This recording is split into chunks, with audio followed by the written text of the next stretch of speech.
নমস্কাৰ, welcome my channel জ্ঞান সফলা। আজি মই আসাম DLED PNT টেষ্টৰ 2017 চনৰ অহা কেইটামান প্ৰশ্ন আলোচনা কৰিম।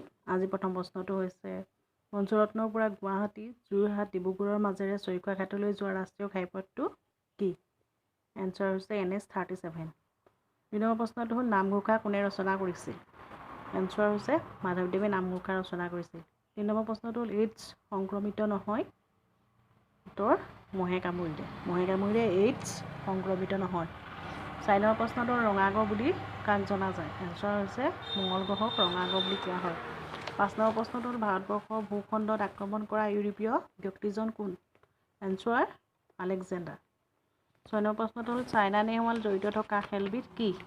এনচাৰ হৈছে বেডমিণ্টনৰ লগত চাইনা নেহৱাল জড়িত। 7 নম্বৰ প্ৰশ্নটো হ'ল GST সম্পূৰ্ণকৈ লিখিলে কি হ'ব? এনচাৰ হৈছে গুডছ এণ্ড ছাৰ্ভিচ টেক্স হ'ব। 8 নম্বৰ প্ৰশ্ন হ'ল স্বচ্ছ ভাৰত অভিযানৰ আৰম্ভণি কেতিয়া হৈছিল? এনচাৰ 2014 চনৰ 2 অক্টোবৰ তাৰিখে হৈছিল। 9 নম্বৰ প্ৰশ্ন হ'ল জালিয়ানৱালাবাগ ক'ত অৱস্থিত?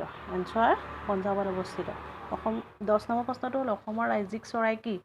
এনচাৰ দেওহাঁহ অসমৰ ৰাজ্যিক চৰাই।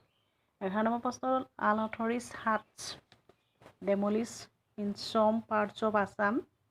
The correct form of the verb demolish is answer where demolish হ'ব। 12 নম্বৰ প্ৰশ্নটো হ'ল rice sells quintal shows the correct preposition. Correct শুদ্ধ প্ৰিপজিশ্যনটো লিখিবলৈ কৈছে। এনচাৰটো হ'ব by. Rice sells by quintal এনেদৰে হ'ব। 13 নম্বৰ প্ৰশ্নটো হ'ল I was much surprised at his behavior. If the voice is changed, the sentence will be এনচাৰটো হ'ব ইয়াৰ ভইচ চেঞ্জ কৰিবলৈ দিছে এইটো। এনচাৰ হ'ব his behavior surprised me much. 14 number প্ৰশ্নটো হ'ল she said I met my mother yesterday. If the speech is changed, the sentence will be এনচাৰটো হ'ব she said that she had met her mother the previous day. 15 number প্ৰশ্নটো হ'ল she arrived late in the morning is an এনচাৰটো হৈছে adverb of time হ'ব। 16 number প্ৰশ্নটো হ'ল synonyms of the word ponder is পণ্ডাৰৰ সমাৰ্থক শব্দ কি? উত্তৰ হ'ব think. Find out the correct spelled word. শুদ্ধ বানানটো লিখিবলৈ কৈছে। এনচাৰ হ'ল বাৰিকাচি। 18 নম্বৰ প্ৰশ্নটো হ'ল the opposite of the word commissioned is কমিছনৰ বিপৰীত শব্দ terminated. 19 নম্বৰ প্ৰশ্নটো হ'ল what is a changing site?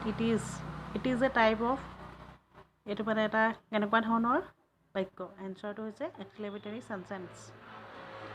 20 নম্বৰটো হ'ল I am angry his failure would correct preposition. ইয়াত মানে শুদ্ধ প্ৰিপজিশ্যনটো পাবলৈ দিছে। এনচাৰ হৈছে I am angry at his failure. এতিয়া এনচাৰটো হ'ব 8 হ'ব 8। 21 নম্বৰ প্ৰশ্নটো হ'ল NCF সম্পূৰ্ণকৈ লিখিলে কি হ'ব? NCFৰ সম্পূৰ্ণ ৰূপটো কি? এনচাৰ নেশ্যনেল কাৰিকুলাম ফ্ৰেমৱৰ্ক হ'ব। 22 নম্বৰটো হ'ল CC সম্পূৰ্ণকৈ লিখিলে কি হ'ব? এনচাৰটো হ'ব continuous and comprehensive evaluation. 23 number প্ৰশ্নটো হ'ল শিশুৰ অধিকাৰ আইন 2009 কোন অনুচ্ছেদত শাৰীৰিক শাস্তি আৰু মানসিক নিৰ্যাতনৰ বাধা আৰোপ কৰিছে? এনচাৰটো হৈছে অনুচ্ছেদ 17 নম্বৰত শিশুক শাৰীৰিক শাস্তি আৰু মানসিক নিৰ্যাতনৰ বাধা আৰোপ কৰিছে।